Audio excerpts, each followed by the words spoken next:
성령 받은 사람, 여러분 한 사람 한 사람은 다 성령을 충만하게 받은 사람들인 줄로 믿습니다. 우리는 여러 가지 방법으로 사람들을 분류하곤 합니다. 사람을 분류할 때에 남자와 여자로 분류하는 경우도 있죠. 너는 남자, 너는 여자, 그렇게 분류하는 경우도 있고, 또 동양인과 서양인, 백인과 흑인 뭐 등등으로 우리가 분류할 수가 있습니다. 이렇듯 우리는 여러 관점에 따라서 사람들을 분류할 때가 많이 있어요. 그래서 사람을 분류할 때 너는 남자, 너는 여자, 너는 동양인, 너는 서양인, 뭐 이런 식으로 분류하죠. 그렇다면 성경은 사람을 어떻게 분류하고 어떻게 구별을 할까? 성경에서 사람들이 다양한 방식으로 나눠지는 것을 우리가 볼 수가 있는데, 하나님을 말씀을 청종하는 자, 한번 따라하죠. 하나님의 말씀을 청종하는 자, 청종하지 않는 자. 그래서 청종하는 사람과 청종하지 않는 사람, 이렇게 분류할 수가 있어요. 선하게 사는 사람과 악하게 사는 사람. 한번 따라하죠. 선하게 사는 사람. 그리고 한쪽은 어떤 사람이라고요? 악하게 사는 사람. 또 하나님의 자녀요, 이쪽에는 마귀 사탄의 자녀다. 이렇게 구별하는 경우도 있지요. 그 중에서도 신약 성경이 특별히 강조하는 구별은 그리스도 안에 있는 사람과 그리스도 밖에 있는 사람. 너는 그리스도 안에 있는 사람이야, 너는 그리스도 밖에 있는 사람이야, 이렇게 구별하는 경우도 있죠. 사실 성령 받은 사람과 성령을 받지 않은 사람과 이 둘을 비교한다면 여러 가지로 이야기할 수 있어요. 그래서 기독교에서는 참으로 굉장히 중요합니다. 성령을 받았느냐, 성령을 받지 않았느냐. 우리는 종종 교회 다니는 사람을 두고 크리스찬이다, 그리스도인이다, 이렇게 이야기를 하죠. 크리스찬이다, 아니면 그리스도인이다, 이렇게 교회를 다니는 사람을 이야기합니다. 물론 교회를 다니는 사람에게 그런 이야기를 하는 것은 맞는 이야기이기도 하지만은 사실은 그리스도인이라는 개념은 성령과 분리돼서 생각할 수는 없다. 성령을 받은 사람이냐, 성령을 받지 않는 사람이냐, 거기에 따라서 우리가 분리할 수가 있지. 교회를 다니느냐, 교회를 다니지 않느냐, 이것만 가지고 딱 구별할 수는 없는 것이다, 이런 얘기예요. 성령을 통하지 아니하고는 하나님을 알 수가 없고 예수님을 구주로 고백할 수 없기 때문에 너는 성령을 받았느냐 받지 않았느냐, 이것이 굉장히 중요하다 이 말이에요. 그래서 그리스도인이란 예수님을 구주로 고백하는 사람이지 하나님을 아는 사람이고 또한 성령을 받은 사람이다, 이렇게 말할 수는 없는 것이다, 이런 이야기입니다. 이런 의미에서 성령을 받았다, 이 말은 너무나도 크고 귀한 개념이기 때문에 가치일 수밖에 없다 하는 것을 우리가 다시 한번 깨달아야 됩니다. 자, 그렇다면 성령은 무엇이고 어떻게 우리가 성령을 받을 수 있는가? 성경은 성령의 여러 가지 모습을 우리에게 말해주고 있어요. 성령이란 이런 것이다 하고 말씀을 해주고 있습니다. 그럼에도 매우 중요한 한 가지 공통점이 나타나는데, 바로 성령은 인간이 본래부터 가지고 있는 어떤 성품, 능력, 이런 것이 결코 아니라는 거예요. 우리가 본래부터 가지고 있는 그 사람의 성격, 성품, 능력, 이런 것들이 아니라는 거예요. 바로 성령은 인간이 본래부터 가지고 있는 것이 아니라 성령은 밖으로부터 온다는 거죠. 우리의 숨겨진 그 부분을 잘 개발해서 찾아낼 수 있는 차원이 아니고 밖으로부터 온다 이거예요. 성령님은 하나님의 영이자 하나님 자신이기 때문에 하나님께서 주셔야만이 우리가 성령의 충만함을 받을 수가 있고 저 사람 성령 받는 사람이다, 이렇게 이야기할 수가 있는 것입니다. 그래서 우리가 열심으로 하나님 앞에 성령을 구해야 될 줄로 믿습니다. 아멘. 예수님께서 제자들을 위해서 보혜사 성령님을 먼저 구하라, 이렇게 말씀하시잖아요. 요한복음 14장 16절로 17절에 보면 이런 말씀이 있습니다. 우리 함께 같이 봉독합니다. 시작. 내가 아버지께 구하겠으니 그가 또 다른 보혜사를 너희에게 주사 영원토록 너희와 함께 있게 하시리니 저는 진리의 영이라. 세상은 능히 저를 받지 못하나니 이는 저를 보지도 못하고 알지도 못함이라. 그러나 저희는 저를 아나니 저는 너희와 함께 가시며 또 너희 속에 계시겠습니다. 아멘. 다시 말씀드리면 세상에 알지 못하는 성령이 너희에게는 있을 것이다, 이런 이야기예요. 세상에 알지 못하는 성령이 너희에게는 어떻게 할 것이다? 있을 것이다, 이런 말씀인데, 그러면서 예수님께서는 그 성령을 내가 아버지께 구하겠다, 이렇게 말씀하고 있어요. 아버지께 구하겠다. 사랑하는 성도 제자들을 위해서, 그리고 오고 가는 세상의 모든 사람을 위해서 아버지께, 말하자면 하나님께, 예수님께서 구하시겠다는 거예요. 나가서 주님께서는 제자들을 포함하여 오고 오는 모든 세대의 사람들에게, 그들에게도 똑같이 성령을 구하여서 주시겠다는 거예요. 그러니까 너희들은 성령을 구해야 된다는 거예요. 이해가 되시죠? 말하자면 예수님 당시에 예수님께서 성령을 구해서 그들에게도 주겠지만은 그 후세의 사람들도 하나님께 열심히 성령을 충만케 해달라고 구해야 된다, 이런 이야기입니다. 누가복음 11장 10절 말씀 봅니다. 누가복음 11장 10절 시작. 구하는 이마다 어떻게 할 것이요? 받을 것이요. 찾는 이가 찾을 것이요. 두드리는 이에게 열릴 것이니라. 그래서 우리가 성령을 충만히 받게 해달라고 하나님 앞에 열심히 구하면 하나님께서 구하는 이마다 받게 해주신다는 거예요. 찾는 이가 찾게 해주시고 두드리는 이에게 열리게 해주겠다, 이렇게 말씀하고 계십니다. 누가복음 11장 13절에도 보니까 이렇게 말씀했어요. 시작. 너희가 악할지라도 좋은 것을 자식에게 줄 알거든 하물며 너희 천부께서 구하는 자에게 성령을 주시지 않겠느냐 하시니라. 아멘. 우리 하나님께서 우리가 열심히 하나님 성령을 충만케 해주세요 하고 열심히 구할 때에 하나님께서 우리에게 성령을 주신다는 거예요. 아멘. 성령을 구하는 자는 반드시 받게 된다는 것이 주님의 말씀인 줄 믿으시길 바랍니다. 그래서 예수님께서는 승천하시기 전에 제자들에게 너희들 예루살렘을 떠나지 말고 아버지께서 약속하신 성령을 기다리면서 성령으로 세례를 받으라, 이렇게 권면을 하십니다. 한마디로 성령님은 하나님이 우리를 위하여 약속하신 선물이고 예수님은 우리를 위하여 성령의 임재를 이미 구하여 주셨다 하는 사실입니다.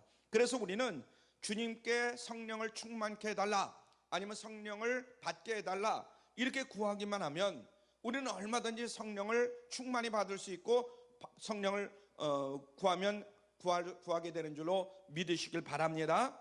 이렇듯 주님의 말씀을 묵상하다 보면 성령 받은 것이 얼마나 쉬운 것을 우리가 알 수가 있어요.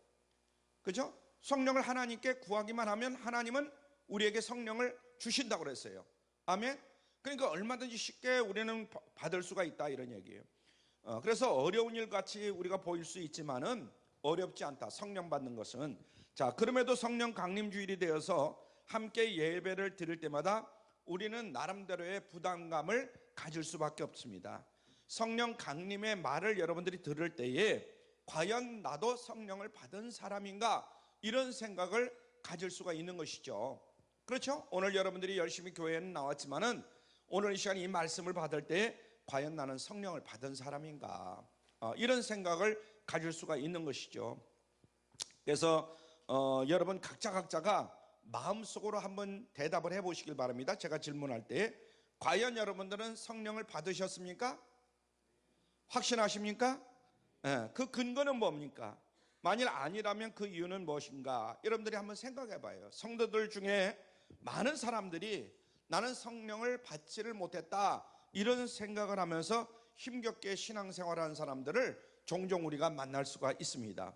사도행전 2장에 전하는 이 성령 강림의 첫 광경이 너무나도 강력해가지고 놀라운 기적을 동반했기 때문에 아니 나는 그런 기적을 감당하지를 기적을 내가 경험하지는 않았는데 이런 생각을 하고 나는 성령 받지 않은 거 아닌가? 이런 생각을 가질 수가 있어요. 어떤 성도는 그래서 성령을 나는 받지 못했다, 그렇게 얘기를 하는데 성경은 성령이 임하실 때 갑자기 세찬 바람이 부는 듯한 그런 소리가 나더라는 거예요. 그러면서 방안을, 그런 세찬 소리가 강하게, 사도행전 2장에 보면 그렇다는 얘기예요. 강하게 막 그 방안을 메웠다는 거예요. 그러면서 불길이 솟아오르듯이 혀들이 갈래갈래 갈라지는 그런 현상이 나타나고 이어서 각 사람에게 성령이 앉았다, 이런 말씀이 기록되어 있습니다. 그러자 그들 가운데 각 나라의 방언으로 막 입술이 터지는 거예요. 방언으로, 같은 우리 한국말을 하는 것이 아니라 어떤 사람은 영국말, 어떤 사람은 프랑스말, 어떤 사람 하여튼 각종의 방언으로 말을 하는 것이 막 나타나요. 베드로 같은 제자는 담대하게 나가 예수 그리스도가 주됨을 선포하는 이런 놀라운 역사도 일어나게 되는 겁니다. 성도들 사이에서는 자신의 소유를 팔아서 사람들에게 나누어주는 거예요. 여러분, 이 재산이라는 게 굉장히 귀한 거잖아요. 그런데 자기 자신의 것을 팔아가지고 다른 사람에게 나눠주는 이런 사람이 있고, 구제사역이 일어나고 매일같이 성전에 모여서 막 기도하고 찬양하는 놀라운 일들이 일어나기 시작하는 거예요. 참으로 놀라운 변화인 줄로 믿습니다. 이런 점 때문에 대부분의 사람들은 성령 받는다는 것이 그렇게 쉬운 것은 아니구나, 이런 생각들을 갖게 됩니다. 그래서 성령 받은 사람을 영적으로 굉장히 성숙하고 매우 정말 대단한 사람이다, 이렇게 생각하는 경향이 굉장히 많았어요. 이해가 되시죠? 성령을 충만함을 받았다고 그러니까 막 겉으로 볼 때 그 사람 대단하게 보이는 거예요. 반대의 경우도 존재하는데, 소위 성령 받았다고 말하는 사람들이 스스로 자랑하는 경우가 또 많이 있었습니다. 이들은 성령 충만을 받으면 모든 문제가 다 해결된다, 이렇게 생각을 하는 거예요. 그 생각 자체는 어떻게 보면 좋은 거죠. 성령 받으면 내가 가난하던 사람이 갑자기 부자가 되고, 병든 자들이 병을 고치고 이런 놀라운 역사들이 일어난다. 그래서 나는 성령을 충만히 받았다, 이렇게 생각하는 거예요. 그래서 가정의 문제, 사업의 문제, 무슨 건강의 문제, 개인의 문제 모두가 성령 충만히 받으면 다 해결된다, 이렇게 생각을 합니다. 심지어는 함께 신앙생활을 하다가 조금 지쳐서 흔들거리는 그런 성도들을 보게 되면은 성령 충만 받지 않아서 그런 거야, 성령 충만을 받아, 그러면서 더욱더 기도에 막 그런 이야기를 하는 경우가 있죠. 여러분들이 요즘은 좀 그렇지 않지만 우리 교회도 최초에는 굉장히 성령 충만에 대해서 설교를 많이 하고 막 그런 쪽으로 찬양도 하고 굉장히 강요를 많이 했었습니다. 그래서 성령 받지 않은 사람, 겉으로 막 방언하거나 막 이렇게 하지 않은 사람은 신앙이 현찮은 사람으로 이렇게 이야기를 하고도 그랬어요. 근데 그때는 제가 막 성령 충만하기 때문에 그랬지만은 지금 생각해 보면 참 어떻게 보면 하나라고 둘을 몰랐던 그런 때라고 생각을 합니다. 야간은 어떻게 했든 간에 성령 받은 사람은 꼭 겉으로 그런 것들이 나타나야 되느냐, 꼭 겉으로 나타나지 않더라도 속으로 강한 그런 것들이 말하자면 역사하면 그 사람은 성령 받은 사람이다, 이렇게 말할 수가 있어요. 그래서 성령의 강화에서 강조하는 설교를 들을 때마다 자주 일어나곤 하는데, 결국 평범한 크리스찬들은 죄책감을 함께 얻게 되고 열등감을 가지면서 살아가는 그런 사람으로 까딱하면 추락할 수밖에 없다, 이런 얘기입니다. 그러나 이러한 관점이 꼭 옳은 것은 아니다, 사실 모든 성도들에게 해당되는 관점은 아니다 하는 걸 여러분들이 먼저 생각할 수 있길 바랍니다. 그 성격에 따라서, 사람에 따라서 좀 달라질 수는 있다, 이런 얘기입니다. 그렇다면 두 번째, 예수님께서 보내기시로 약속하신 성령님은 구체적으로 어떤 사역을 행하시는가? 하나님께서는 그야말로 특별한 때에 특별한 사람을 통해서 놀라운 기적을 보여주고 역사하는 이러한 일들을 펼쳐나갑니다. 성령의 은사가 한 예에 속한다, 이렇게 말할 수는 없어요. 딱 한 가지만 얘기하면서 그런 사람이 성령 받은 사람이야, 이렇게 얘기할 수는 없어요. 왜냐하면 여러 각도로 나타날 수가 있는 것이니까. 우리가 성령께서 하시는 일이 무엇인지 정확하게 안다면 기적과 같은 일들은 부차적이다, 이런 사실을 먼저 깨달아야 돼요. 그래서 내가 성령 받으면 자연히 그런 일들은 부차적으로 일어나는 일들이고, 한 가지 두 가지를 딱 성령 받은 사람의 일이다, 이렇게 말할 수는 없다, 이런 얘기입니다. 여러분이 너무나 잘 알고 계시는 사도행전 1장 8절 말씀을 우리 한번 같이 봅니다. 굉장히 좋은 말씀이죠. 시작. 오직 성령이 너희에게 임하시면 너희가 무엇을 받고? 권능을 받고 예루살렘과 온 유대와 사마리아와 땅끝까지 이르러 내 증인이 되리라 하시니라. 아멘. 그래서 이 말씀을 읽을 때마다, 이 말씀을 우리가 정말 봉독할 때마다 가슴이 떨리잖아요. 예? 성령을 받은 사람이 있고 내가 성령을 받았는가 막 이런 생각도 들 수도 있고, 그리고 또 어떤 사람들은 막 두렵고 떨리기도 하고 그렇죠. 근데 이 말씀을 읽을 때마다 우리 눈에 먼저 들어오는 단어가 있는데, 바로 너희가 권능을 받고, 이렇게 말씀했어요. 오직 성령이 너희에게 임하시면 너희가 무엇을 받아요? 권능을 받고, 이 말씀입니다. 이 말씀 마치 성령을 받으면 권능을 받고 기적을 경험하는 일이 당연한 것이다, 이런 이야기입니다. 그러나 이 구절을 앞뒤 표현에 맞춰서 깊이 생각해 본다면 주님이 의도하시는 말씀은 이런 일들이다, 다음과 같은 사실이다, 이런 이야기입니다. 즉 내 증인이 되라. 이 구절이 핵심이라는 말씀이에요. 오직 성령이 너희에게 임하시면 너희가 권능을 받고 예루살렘과 온 유대와 사마리아와 땅끝까지 이르러 무엇이 되리라? 내 증인이 되리라. 이것이 가장 핵심적인 말씀이다, 이 말이에요. 그래서 사도행전 1장 8절 말씀을 줄여서 표현한다면 이렇게 표현할 수가 있습니다. 오직 성령이 너희에게 임하시면 너희가 권능을 받고 예루살렘과 온 유대와 사마리아 땅끝까지, 여기는 빠지면서 내 증인이 되리라. 어떤 사람은 예루살렘으로 가고, 어떤 사람은 뭐 사마리아로 가고, 어떤 사람은 자기가 태어났던 고향으로 가고, 어떤 사람은 자기가 뭐 살면서 뭐 여러 가지 뭐 쌓아놓은 그런 그 경력이 있는 그런 곳으로 갈 수도 있고, 그런 이야기입니다. 이해가 되시죠? 그래서 너에게 임하시면 너희가 권능을 받아요. 틀림없이 마귀 사탄이 역사하는 곳에 가도 권능을 받아가지고 마귀 사탄을 쫓아낼 수가 있어요. 그래서 내 증인이 되리라. 예수 그리스도의 증인이 될 수가 있는 것입니다. 이것이 주님이 의도하신 본래의 말씀이다 하는 걸 우리가 마음속에 깊이 새겨야 될 줄로 믿습니다. 성령께서 임하시면 우리가 그리스도의 증인이 된다는 것이 주님이 전하시고자 하는 그런 말씀이다, 이런 이야기입니다. 그래서 권능을 받고 예루살렘과 온 유대와 사마리아 땅끝까지 이르러 이 부분은 가로로 묶어놔도 된다, 이런 얘기입니다. 예수님께서는 일찍이 이런 말씀을 했어요. 요한복음 14장 한번 봅니다. 14장 26절 시작. 보혜사 곧 아버지께서 내 이름으로 보내실 성령, 그가 너희에게 모든 것을 가르치시고 내가 너희에게 말한 모든 것을 생각나게 하시리라. 아멘. 보혜사이신 성령님이 기적적으로 임하시든 바람처럼 임하시든 아니면 불꽃처럼 임하시든 방언을 주시든 또 어떤 사람에게는 병 고치는 그런 은사를 주시든, 보혜사 성령님은 예수 그리스도가 누구신가를 깨닫게 하시고 또 예수님의 말씀을 기억나게 하시고 그 말씀을 믿도록 역사하여 주신다, 이런 말입니다. 아멘. 예수 그리스도의 말씀을, 이것이 바로 성령님의 역사죠. 그래서 주님은 요한복음 15장 26절에서 이렇게 말씀합니다. 시작. 보혜사 곧 아버지께로서 나오시는 진리의 성령이 오실 때에 그가 나를 증거하실 것이요. 아멘. 이처럼 성령님은 우리로 하여금 이 땅에 오신 그 예수 그리스도를 알게 하시고 예수 그리스도를 증언하도록 이끌어 주신다, 이런 이야기입니다. 이해가 되시죠? 여러분들이 성령의 충만함을 받으니까 예수 그리스도가 나를 구원해 주셨구나, 예수 그리스도가 나의 대속주가 되시는구나, 이것을 깨닫게 되잖아요. 그리고 예수 그리스도를 증거하게 되잖아요. 지금 이런 얘기입니다. 그래서 예수 그리스도를 증언하게 하시는 영이 바로 성령님이다, 이런 이야기입니다. 이것이 성령님의 가장 중요하고도 본질적인 그런 역사, 그런 사역이다, 이런 이야기입니다. 주님은 사도 바울을 통해서도 이렇게 말씀합니다. 고린도전서 12장 3절 시작.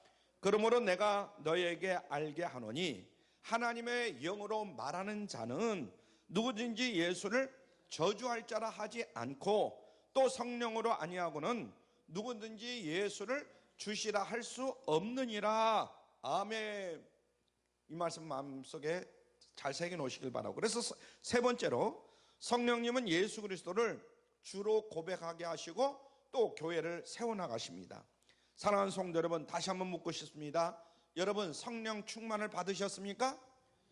여러분 성령 충만을 받으셨어요. 마음속에 주 예수 그리스도가 나의 구주가 되신다. 이 땅에 오셔서 예수님은 그렇죠? 사시고 죽으시고 부활하시고, 그래서 지금은 하나님 보좌 우편에 계시지만 마지막 때는 이곳에 내려오셔서 모든 사람들을 다 구원해 내셔요. 아멘. 마지막 부활 승천하실 때. 그래서 이미 확신이 있다면 여러분은 성령 받은 사람이다, 이렇게 말할 수가 있는 것이죠. 우리 주위엔 이 사실을 믿음으로 받아들이지 못해가지고 힘들어하면서 고민하는 사람들이 많이 있는 것을 우리가 잘 알 수가 있습니다. 믿으려고 노력을 하지만은 잘 안 믿어지는 경우가 굉장히 많아요. 예수 그리스도를 정말 나의 구세주로 믿으려고 하는데 잘 믿어지지가 않는 경우가 많아요. 그러나 우리 안에 이 믿음이 있다면 저와 여러분 모두는 성령을 받은 사람이다, 이렇게 말할 수가 있는 것이죠. 아멘. 내가 설령 때로는 내 욕심대로 정욕대로 내가 살아가는 경우도 있어요. 잠시 동안은 잠시. 그러나 금방 내 죄를 깨닫고 내 허물을 깨닫고 우리가 예수님 앞에 눈물 뿌리면서 회개하고 자복하잖아요.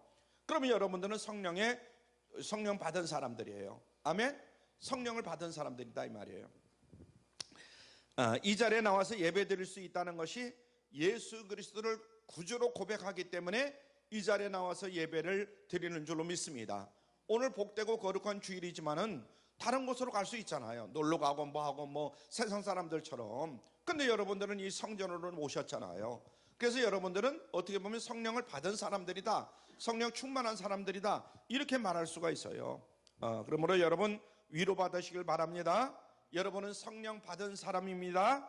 사도 베드로가 예수님 앞에서 신앙을 고백하던 장면이 나와요. 마태복음 16장 16절, 제가 제일 좋아하는 말씀, 시작. 시몬 베드로가 대답하여 가로되 주는 그리스도시요 살아계신 하나님의 아들이시니이다. 제가 교회를 세울 때 하나님 앞에 기도할 때에 이 말씀을 주셨다 그랬잖아요. 그래서 놀라운 고백이죠. 멋지게 신앙 고백을 한 이 베드로에게 주님이 또한 뭐라고 말씀하냐면 마태복음 16장 17절에서 이렇게 말합니다. 시작. 예수께서 대답하여 가라사대 바요나 시몬아 네가 복이 있도다. 이를 네게 알게 하니는 혈육이 아니요 하늘에 계신 내 아버지시니라. 아멘. 이 고백은 베드로의 생각만으로 그의 의지만으로 이루어질 수 있는 것은 아니에요. 하나님이 그로 하여금 그렇게 고백할 수밖에 없도록 마음을 주장하신 줄로 믿습니다. 아멘. 우리가 사실은 예수님을 정말 거짓으로 고백하지 않고 진심으로 고백한 사람들은요 그냥 저절로 되는 것이 아니에요. 하나님이 그렇게 믿을 수 있도록 우리의 마음을 주장하셨기 때문에 그렇게 고백할 수 있었던 겁니다. 아멘.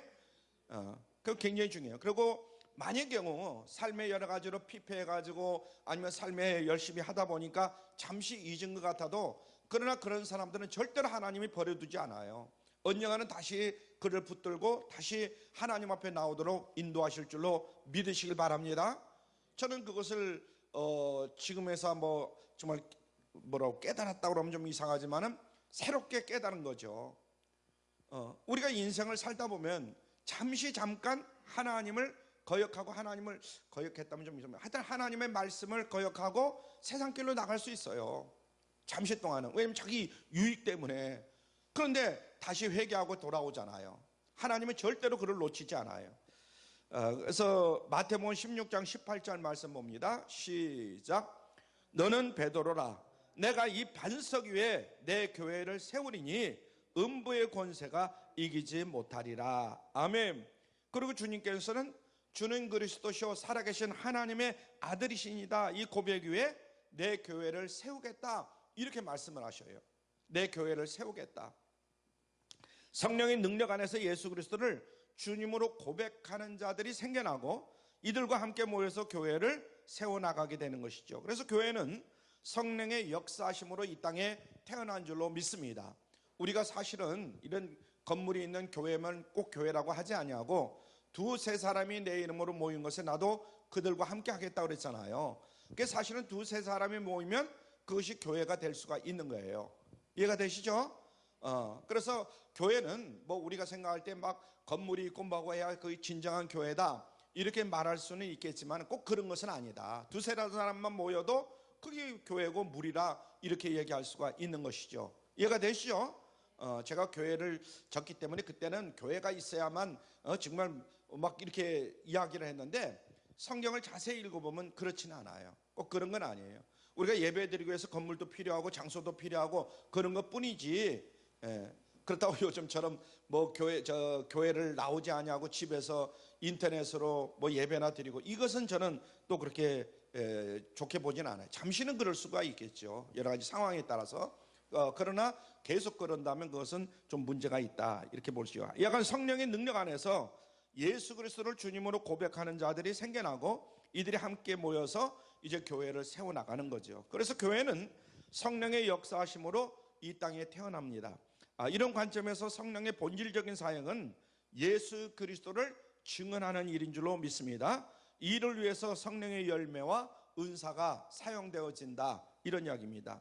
인품이나 능력, 신앙의 단계가 올라가는데 본래의 목적이 있는 게 아니라 예수 그리스도를 증언하고 이 땅에 하나님의 교회를 바르게 세우는데 성령님이 친히 임재하시고 관여하시는 것이다, 이렇게 말할 수 있죠. 그러므로 예수를 구주로 고백하고 따르고 있다면 우리는 이미 성령을 받은 사람들인 줄로 믿습니다.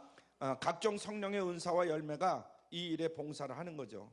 우리로 하여금 병 고치는 은사를 주시는 이유도 예수 그리스도를 주님으로 확신케 하라는 목적에서 병 고치는 은사를 주시는 줄로 믿습니다. 아멘. 여러분들이 가정에서 여러분들이 자녀를 위해서 엄마로서 뜨겁게 기도하잖아요. 하나님 앞에 우리 딸, 우리 아들 정말 이 질병을 고쳐주세요, 아프지 않게 해주세요 하고 기도하잖아요. 그때 하나님의 놀라우신 응답이 있는 줄로 믿습니다. 아멘. 그래서 여러분을 하나님의 도구로 성령의 충만함을 받은 사람으로 사용하는 거예요. 그리스도를 주님으로 확신케 하는 목적에서 그런 것도 주지만 또 그런 역사를 실제로 체험하게 하는 거예요. 그래서 예언함, 각종 방언을 말하는 거, 이것도 같은 맥락에서 우리가 그것을 받아들일 수가 있습니다. 그러므로 주님이 말씀하시죠. 고린도전서 12장 3절로 7절 말씀 같이 봅니다. 시작. 성령으로 아니하고는 누구든지 예수를 주시라 할 수 없느니라. 은사는 여러 가지나 성령은 같고 직임은 여러 가지나. 여기 보면 은사는 여러 가지나 무엇은 같고 그랬어요? 성령은 같은 거예요. 그래서 다른 은사를 가지고 있다 할지라도 저 사람은 성령 받은 사람이 아니야, 이렇게 우리가 얘기해서는 안 된다. 성령은 여러 가지 은사를 나타낼 수가 있어요. 은사는 여러 가지나 성령은 같고 직임은 시작. 직임은 여러 가지나 주는 같으며 또 역사는 여러 가지나 모든 것을 모든 사람 가운데서 역사하시는 하나님은 뭐더니 같으니 각 사람에게 성령의 나타나심을 주심은 유익하게 하려 하심이니라. 아멘. 이 말씀 가운데 교회에 유익하게 하시는 성령의 인도하심이 잘 드러날 수가 있습니다. 그래서 성령은 교회의 영이다, 이렇게 말할 수가 있죠. 그래서 이 고백을 들은 바울은 고린도전서 12장 12절에서 13절까지 이런 말씀을 합니다. 시작. 몸은 하나인데 많은 지체가 있고 몸의 지체가 많으나 한 몸인 것 같이 그리스도도 그러하니라. 우리가 유대인이나 헬라인이나 종이나 자유자나 다 한 성령으로 세례를 받아 한 몸이 되었고 또 다 한 성령을 마시게 하셨느니라. 아멘. 그래서 한 성령 안에서 모든 지체들이 함께 존재한다 하는 걸 늘 잊어서는 아니 될 줄로 믿습니다. 각자가 맡은 일을 실천해 나감으로 교회를 세우면서 성령의 일을 감당하게 하는 거죠. 그래서 나는 이런 은사를 가지고 있는데 저 사람은 다른 은사를 가지고 있을 수 있어요. 아멘. 내가 두 가지 다 은사를 가질 수도 있지만은 나는 없는데 저 사람은 가질 수 있어요. 그렇기 때문에 교회가 필요한 거예요. 교회가. 이해가 되시죠? 자주 말씀드리지만 목사라고 모든 은사를 다 가지고 있는 게 아니에요. 하나님이 필요하면 그때마다 은사를 발휘할 수 있도록 하시겠지만은 하나님은 그 사람의 어떤 그 쓰임을 위해서, 그 사람의 장래를 위해서 때론 그 사람에게만 그 은사를 특별하게 주실 때가 있는 거예요. 이해가 되십니까? 그래서 그 사람을 사용하는 거예요. 여러 무리들 가운데 어떤 사람 막 병 고치는 은사가 있어요. 그래가지고 그 사람이 기도하고 그 사람이 안수하면 병이 막 낫는 거예요. 어떤 사람은 또 다른 은사가 있다 이 말이에요. 꼭 목사에게만 있는 게 아니라 사실은 목사님에게는 더 많은 권세를 주시겠지만은 하나님이 쓰시니까. 그렇지만 약간 우리 성도들도 각자 다 은사가 있다. 병 고치는 은사를 가진 사람도, 예언하는 그런 은사를 가진 사람도, 찬양하는 그런 은사를 가진 사람도, 교회 학교에서 아이들을 가르치는 그런 은사. 여러분 아무나 사실은 교회 학교에서 아이들을 가르치는 게 아니에요. 저는 이런 말씀 드리면 좀 평신도 때에 주일학교 부장도 해보고 성가대장도 해보고 다 해봤지만은 베푸는 건 잘했는데 직접 내가 하려고 하는 건 안 돼요. 가르치려고 말 안 들으면 이놈의 새끼 그냥 왜 말 안 들어 하면서 그냥 야단부터 치게 되지 걔들을 잘 이렇게 관리가 안 되더라고요. 근데 물질로 봉사하고 이렇게 봉사하는 것은 또 잘해요. 그러니까 사람은 그때그때마다 다 다르더라, 이런 이야기를 하는 겁니다. 그래서 교회 학교를 잘 이끌어 간다든가 이런 것들도 역시 마찬가지예요. 그 사람이 하나님께서 그렇게 쓰시니까 그 사람을 또 그렇게 쓰는 거예요. 그래서 교회를 아름답게 세워나가는 것은 누구의 사역이냐? 성령님의 사역이시다 하는 거 잊지 않기를 바랍니다. 그래서 때로는 우리가 이해하지 못할 그런 행동을 하는 그런 권사님이나 그런 뭐 집사님이나 뭐 장로님이나 이런 분들이 계실 수 있어요. 그것을 절대로 내 생각만 가지고 내 판단만 가지고 뭐 이러니 저러니 옳다 그러다 이렇게 판단하지 마시길 바랍니다. 오히려 기도하시고 잘할 수 있도록, 그런 일을 잘할 수 있도록 여러분들이 기도하시고 도와주실 수 있기를 바랍니다. 그래서 우리 은혜교회는 아름다운 교회가 돼야 돼요.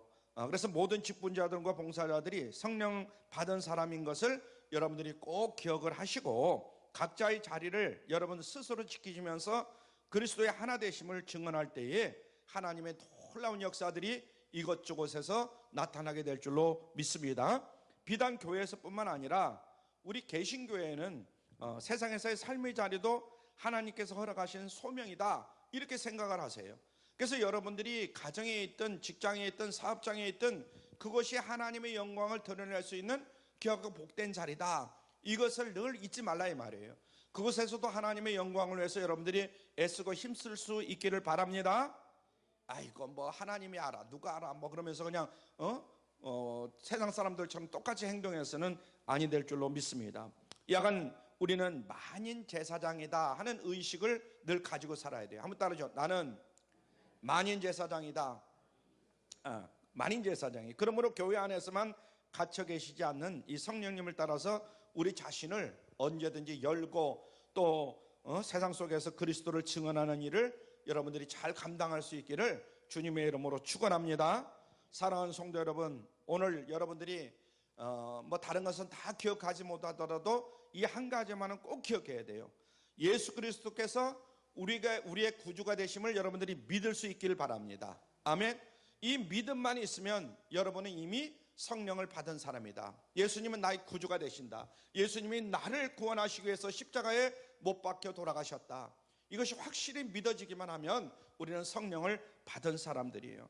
그 성령님이 우리 모두와 함께 하시고 교회 안에서 또 세상 안에서 주님의 일을 잘 감당할 수 있도록 도와주실 줄로 믿습니다. 이것이 우리에게 성령 강림주의를 기억하면서 지키시는 그러한 이유가 될 수가 있습니다. 함께 기도합니다.